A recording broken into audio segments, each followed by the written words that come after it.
వివాహం చేసుకుని జీవితమంతా సంతోషంగా జీవించాలని అనుకున్న ఆమె ఆశలు ఆవిరయ్యాయి. సమాజం గౌరవించే ఓ పోలీస్ అధికారిని పెళ్లి చేసుకొని కూడా ఆ మహిళ కష్టాల పాలైంది. నమ్మి ఒక మనిషి వెంట వెళ్ళినందుకు జీవితాన్నే చీకటి చేసుకోవలసిన పరిస్థితి వస్తుందని బహుశా ఆమె ఊహించి ఉండదు. తనకు జరిగిన అన్యాయానికి ఎలాగైనా పరిష్కారం చూపించమని కనపడిన ప్రతి అధికారిని వేడుకుంది. అయినా ఫలితం లేదు. 2022 జూన్ 22న హైదరాబాద్లో హనా అహ్మద్ ఖాన్ చికాగో పోలీస్ అధికారి మొహమ్మద్ జైనుద్దీన్ ఖాన్ను వివాహం చేసుకుంది.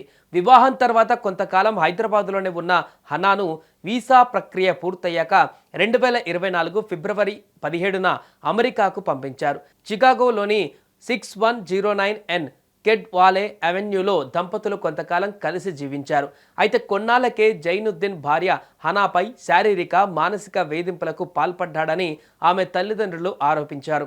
విడాకులు ఇవ్వాలని ఒత్తిడి చేశాడని, సామాజిక గౌరవం కోసం హనా అందుకు నిరాకరించిందని వారు తెలిపారు. 2024 ఫిబ్రవరి 7న ఉమ్రా పేరుతో హైదరాబాద్ వచ్చిన జైనుద్దీన్ సోమాజిగూడలోని ది పార్క్ హోటల్లో దిగాడు.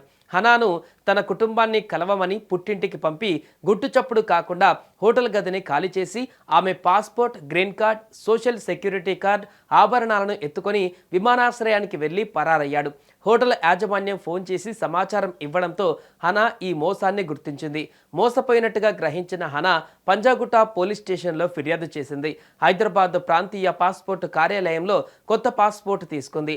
అయినా దొంగిలించిన పత్రాలు, విలువైన వస్తువులను తిరిగి పొందేందుకు పోలీసుల ప్రయత్నాలు ఫలించలేదు.